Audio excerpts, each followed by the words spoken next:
The evening lights of Piccadilly Circus were a dazzling, chaotic blur.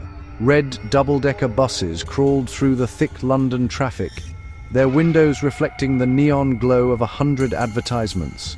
Tourists, locals moved in a great surging river of humanity, their faces upturned towards soft drink ads and movie billboards. The air hummed with the energy of a city that never truly sleeps. Distant sirens, rumbling engines, and 1,000 overlapping conversations. It was just another Tuesday night in the heart of London.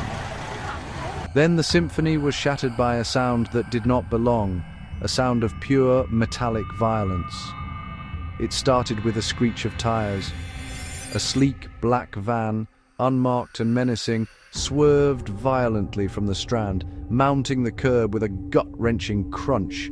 Pedestrians scattered like startled birds as the van ploughed through souvenir stalls, postcards and miniature Big Bens spinning through the air. It skidded to a halt at the Criterion Theatre, the side door sliding open with a menacing thud.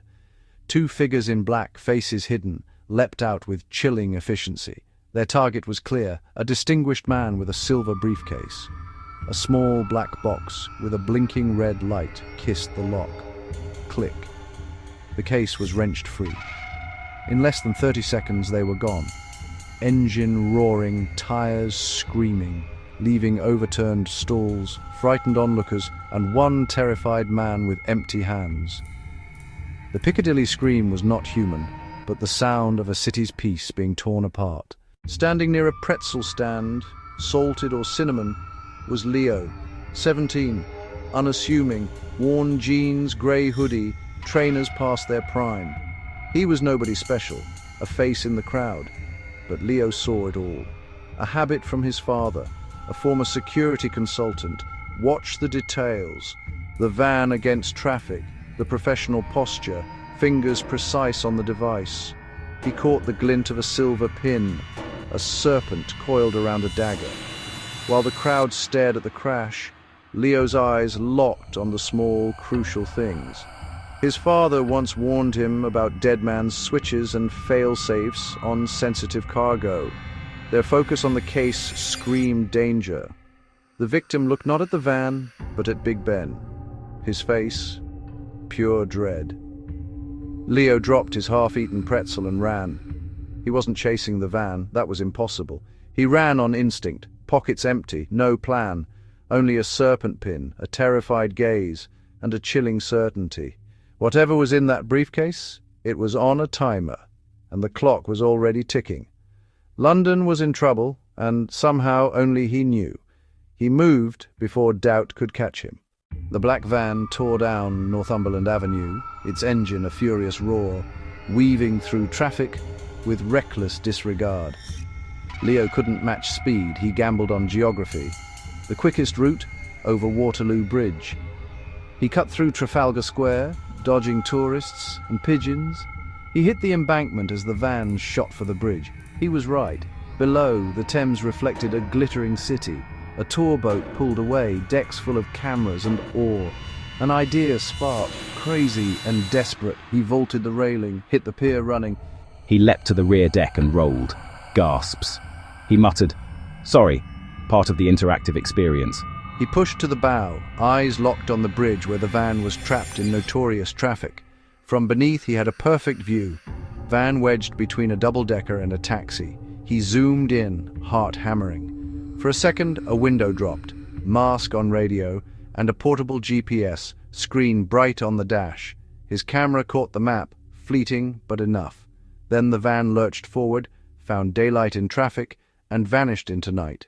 The image was blurry, but the destination was unmistakable. Westminster Station. It made a terrifying kind of sense.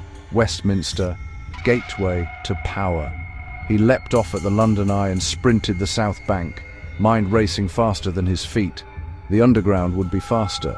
He plunged into Waterloo, vaulted the barrier, ignored the shouts. Jubilee Line. A silver train slid in. He squeezed aboard as the chime sounded. The doors sealed. Into the tunnel. Inside, a bubble of calm.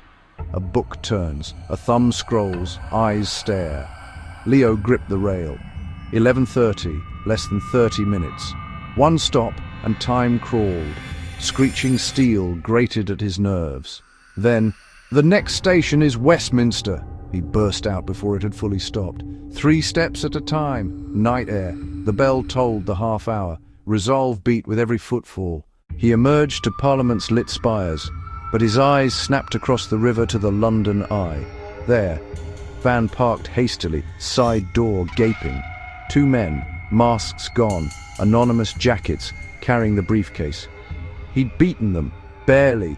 He sprinted the bridge, wind knifing at his hood. They angled for the control room, fake ID in one hand, a tucked gun flashed by the other, a fire eater packing up, a paraffin canister. Leo grabbed it and ran, caps spinning off. He hurled the paraffin and flicked a Camden Market lighter. A wall of fire roared up. Panic detonated. The men spun, attention broken. Leo vanished behind a souvenir kiosk. The diversion worked. Now he had their full attention. One set the case down and drew, using it as shield. The other moved like a blade through the crowd, firelight through dancing shadows. An opening, abandoned rickshaws. A desperate idea took hold. He ran. He leapt into the rickshaw.